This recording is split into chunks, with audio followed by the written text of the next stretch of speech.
पाखंडी साधु। भगवा रंग किसी भगवान का रूप नहीं है। पाखंडी साधु यह हिंदी कहानी आज के समय में बहुत काम की बात कह रही है। इसे जरूर पढ़े। भगवा रंग किसी भगवान का रूप नहीं है। इसे पहनने वाला हमेशा संत हो जरूरी नहीं। पाखंडी साधु। एक शहर में पुलिस ने सभी चोरों की नाक में दम कर दिया था। सारे चोर एक के बाद एक पकड़ा रहे थे। बस एक चोर जैसे तैसे बचकर एक जगह जा छिपा था। तभी उसे एक ख्याल आया कि क्यों न वो भगवा पहनकर साधु बन जाए। ये दुनिया चोरों को तो जूता मारती है, लेकिन अगर वही चोर भगवा पहन ले तो उसके पैर में पड़ी रहती थी। इस प्रकार चोर साधु बनकर घूमने लगता है।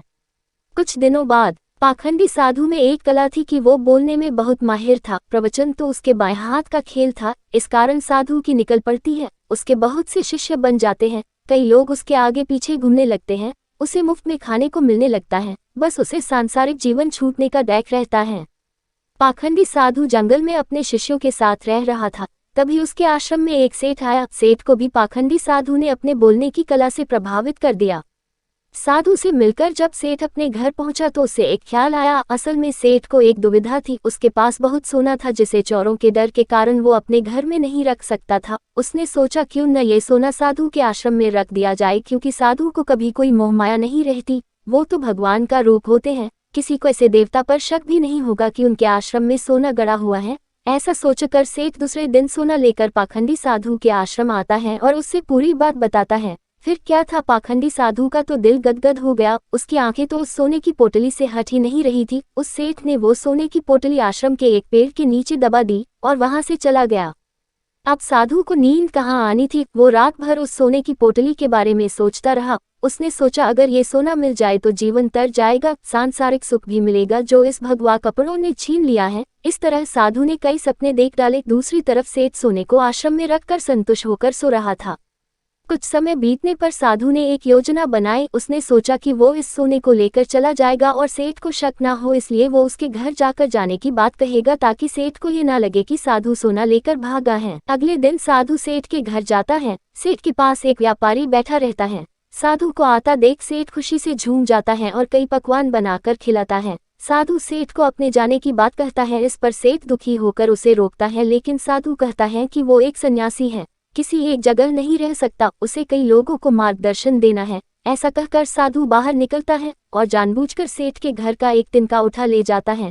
थोड़ी देर बाद साधु वापस आता है, जिसे देख सेठ वापस आने का कारण पूछता है। तब साधु कहता है कि आपके घर का यह एक तिनका मेरी धोती में लटक कर मेरे साथ जा रहा था, वही लौटाने आया हूँ। सेठ हाथ जोड़ कहता है इसकी क्या जरूरत थी। तब साधु कहता है इस संसार की किसी वस्तु पर साधु का कोई हक नहीं है। फिर अपनी बातों से वो सेठ को मोहित कर देता है और वहां से निकल जाता है। यह सब घटना सेठ के पास बैठा व्यापारी देखता है और सेठ से पूछता है कि कौन है ये साधु।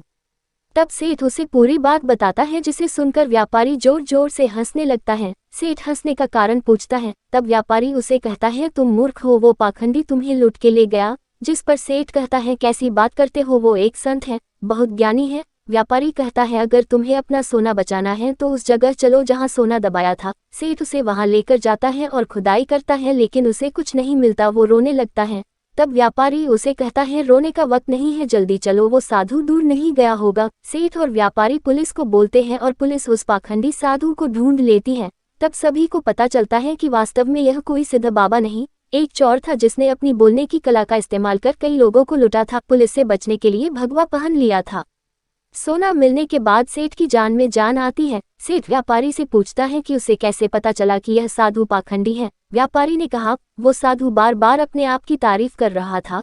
संत कितने महान होते हैं, बार बार यही दोहरा रहा था, जबकि जो सच मायने में संत होते हैं उन्हें इस बात को दोहराने की जरूरत नहीं पड़ती। इसलिए मित्र, आज के समय में जो भगवा पहनकर प्रवचन देते हैं वो सभी संत नहीं होते। दोस्तों, वीडियो अच्छी लगी हो तो लाइक शेयर करें और चैनल को भी जरूर सब्सक्राइब करें। हमें आपके सपोर्ट की बहुत जरूरत है। धन्यवाद।